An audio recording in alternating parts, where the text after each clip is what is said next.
Welcome back to the Montreal Canadiens. The LA Kings tonight, right before the roster freeze, have traded Philip Danault from their own squad to the Canadiens for a second-round pick. They wanted Jake Evans. It might have been Owen Beck, but in the end, the Canadiens are getting Phil Danault. Welcome home for a second-round pick. I love this trade. Is he getting older? You want to say, oh, he's being washed up, whatever. And what? Oh, this was Frank Cervelli. Sorry. Is he washed? Is he old? I don't care. The prodigal son has come home. I'm looking at for you following. Here we go. Phil Danault, still a great defensive player. He still provides a lot of value. The Canadiens needed a second line center. His value has dipped in terms of his wins above replacement percentile, but it's really due to his finishing. He's still doing what he does well, what got him paid his $5.5 million when he did. And the Canadiens at one point, you know what? I've abandoned my child. That's what it was. They abandoned their child. And I was holding him. My boy! Phil Danault, welcome home!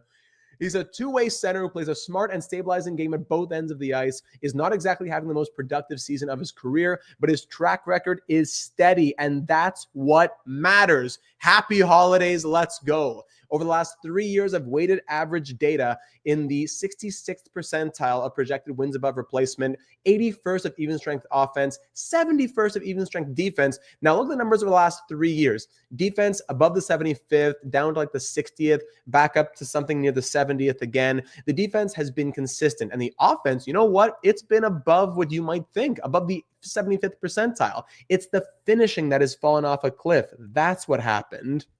So, primary assists, even still in the 89th percentile, goals, whatever, penalty kill, penalties, competition, playing on a but playing with so-so teammates, I could say, with the Los Angeles Kings. And here he is back in Montreal, 32 years of age, still signed on for one more season after this one. And the Kings, they get more cap space for what they might want to do. How are they going to address the depth chart now? I wonder. Is he already gone? He's already gone. Is he already in the Canadiens depth chart as well? Already. I love it. So might he play full-time third-line center and Oliver Kapanen stays second line? I don't know. But Phil Danault with the Montreal Canadiens when he was there was loving life with the ice time that he was getting. When you see some of the seasons, 18 minutes, 18, 20. Now it's dropped down to 16, 19 this year. But with Montreal Canadiens, he received Selke votes in 1, 2, 3 seasons, finishing top 7 all 3 times, finishing top 6 twice. After that, 30th in voting, 17th in voting, still had some success in Los Angeles, but the production did definitely fall off. That big 54, 51 point season, those numbers weren't quite there anymore. As a Canadian, 194 points in 360 games. So with the Kings, he has scored 6 more points in 11 less games. The offense has been who he's going to be. The last little while, really, no points out of 25 to 30 games has been tough.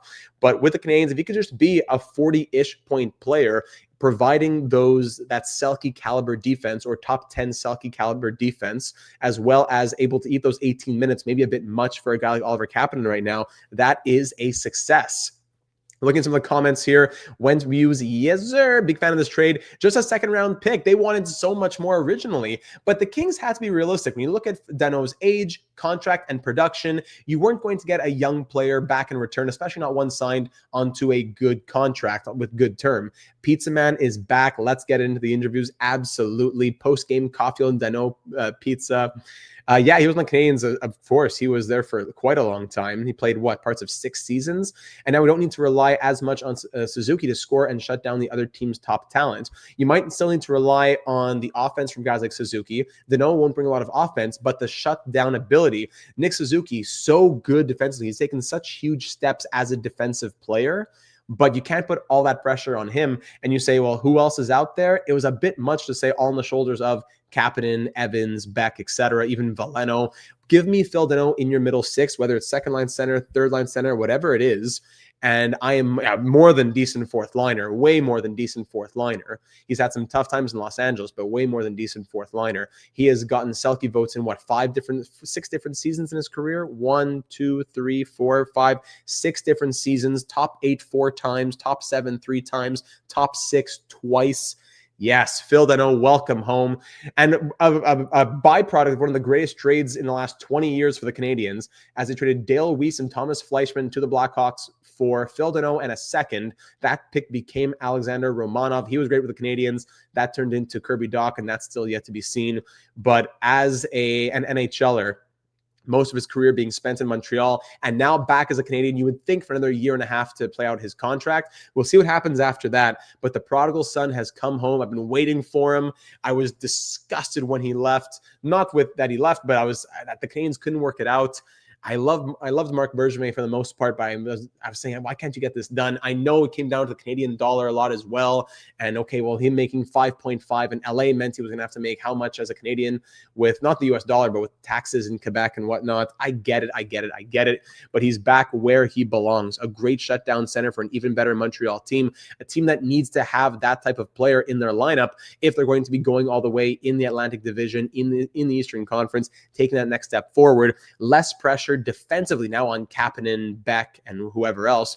Evans can still stay in the role that he has. Suzuki can still keep producing offensively, but have a little bit less defensive pressure on his shoulders. And Phil Danault keeps doing what he's doing. Yes, he has like 5 assists in 30 games, but it's the finishing that has dropped off. The offense, the defense, it's still there. He is still going to do what he needs to do and what he's been known to do.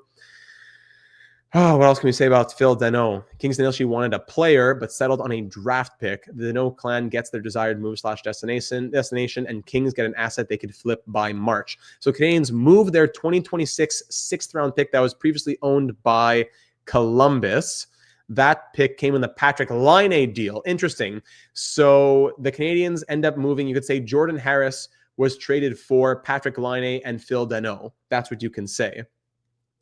Now, if you look at the LA Kings, that gives them, if we refresh here, would it already be there? No, not yet. So they have 1 first and now 2 seconds in 2026. 1 first, 2 seconds, 2 thirds, a 4th, a 5th, 2 sixths, and a 7th. $5.7 million in cap space. And depth chart wise, Kopitar, Byfield, Turcotte, it doesn't hurt them too much in terms of, next man up. But he's still Danault for his lack of offense, and it was more he was traded because of that. Who's getting tired of Danault? Who wants him out? Does he want a bigger role? With Kopitar on his way out as well, I would have wanted to have Danault still around with Byfield having to take that next step next season. But Phil Danault gone. They get a 2nd-round pick. They can flip that asset for something else. Meanwhile, the Canadians still have a 1st, a 2nd, a 3rd, 2 4th in this draft. They're playing from a position of power. That's what we like to see. That's what you want as a Canadians fan. So now the Canadians, negative $1.3 million in cap space. So you have to think about that. But who's on the IR exactly now? You have Gooley, you have Matheson, all the injuries the Canadians are dealing with right now. So it's not a big deal for the salary cap. Who else is injured? Non-roster, blah, blah, blah. Yes. Then you even have Laine, Dach, blah, blah, blah. So I think 3rd, 4th line is good because he's an aging player. He's more effective, I think, if he's rested more. I don't think that's the way the Canadians are going to play him, honestly. I don't think that's the way they're going to play him. Kings selling, weird. You would think, are they selling? I don't think they're going to be, especially when you think about their position as well in the Pacific Division right now. If we just open this up here, let's see NHL standings. Give me a sec. Where are the Kings right now in the standings? Blah, blah, blah, conference. Actually, look at the wild card. So in the Pacific, the Kings are in the wild card spot, 1 point back of the Oilers with a game in hand. So they're fighting in a pretty strong Western Conference battle down here. I could even see teams like Chicago making a push, but realistically, I would think the wild card comes down to these 5 teams, from the Kings down to the Jets. I would think it comes down to them: Kings, Sharks, Mammoth, Blues, Jets. Of those 5 teams, 3 are left on the outside looking in. I think that the Ducks and others are going to make it, but a lot can change after just 30, 35 games. Meanwhile, the Montreal Canadiens, who are currently in a divisional spot, that's great. Also have the Flyers even points, Bruins even points, Lightning, Devils 1 point behind. So it's a crazy, if you thought the West was tight, it's even crazier in the East. As you can see, the Maple Leafs are 3rd from the bottom. Yet they're still above 500. So every team in the East is 500 or better. So the Montreal Canadiens need to get stronger, and that's what they just did. They're holding on to a divisional spot. They could even win the division. In a year like this where Florida is weaker, the Montreal Canadiens could win their division. Do I think they will? I don't know about that. But I wouldn't be shocked if they did, with how the Atlantic is very tight, but no one necessarily running away with it. in the Metro. Okay, the Hurricanes, the Capitals. Then you might say, okay, could the Islanders regress? But I love what the Canadiens have done for themselves here to play from a position of power. Let's use that second round pick, but also let's go out and address our needs. A little less defensive pressure on Nick Suzuki, a little more support to our rookies and Kapanen and Beck and whatnot down the middle. Ember fans always used to rip Danault for his lack of offense. Kind of ironic he's coming to the team to play more of a shutdown role. Exactly. I have no problem with that. I've always loved Danault for his defense. He's one of my favorite players in the NHL. He always has been, even after he left. And I'm so glad to see him back. My boy! Do the Kings make another trade or call someone up? I'm not sure who they already had in their lineup. Hellenius could just come back in or what. But I don't think the Kings make another trade right now. They're going to have the trade freeze as well coming up. Welcome back, Phil Danault, and it feels so good. Reunited, and it feels so good.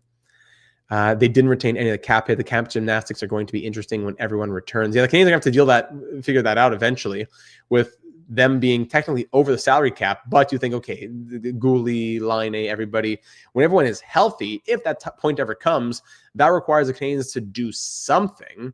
What will that something be? I'm very curious. Could it be a Patrick Line trade? I don't know. Could it be Struble moving out at 1.4 million? Could it be Montembeault leaving at 3.1 million and they have Dobesh and Fowler? There's a lot of ways they could play around with it. But for right now, welcome home, Philip Danault, and that's what we've been waiting for. The rosters are frozen right now. I think LA just wanted to trade Danault with him being upset with his role, not necessarily selling. Exactly. So Phil Danault, let's wrap it up here. Not much else to say aside from that. Welcome home. He's back in the lineup. A guy who's received Selke votes in 6 of the last 7 seasons, with 4 of those being top 8, 2 of those being top 6. He has been such a good defensive player, and the numbers show he's back. Yes, sir. The numbers show that he has still been as strong defensively. It's the finishing that's dropped off, and that's what the Canadiens, not that they don't care about it, but that's not why they're acquiring him. Yeah, the freeze is technically not yet, 42 minutes until they freeze. And yeah, he wanted out of LA. It's more, I think that was more the reason than anything. That 2021 group chat's still there. So Phil Danault, welcome back. Who else is in that 2021 group? Gallagher, Caulfield, everybody. Not everybody. There's a lot of names who are in that group. And now Philip Danault back in there. And when you think about the depth chart, that gives a lot more strength to the middle 6 centermen. Signed on for 1 more year for this one of $5.5 million. Digestible enough, especially with the cap rising. Now, what happens when everyone is back and healthy? Doc 3.3, Newhook 2.9, Line 8.7, Goulet 5.5. What's going to happen then? That's a question for another day. But Phil Danault is back in Montreal, and it feels so good to say that. One of my favorite players, did so much so well off of the puck. I hope that he can recapture that spark within himself. 4 points in 22 games back in that Stanley Cup final run in 2021. Went to LA, scored 51 points, career high 27 goals as well, 54 points the year after that. If he could be a 50-ish point player with the Canadiens, maybe not this season, but if he could be on a pace of 30, 40 points to end the year and 40, 50 points next year, defensive game, teams getting better, great players around him. For a second round pick, that is fine by me, especially it's the second that they got for free in the Line deal.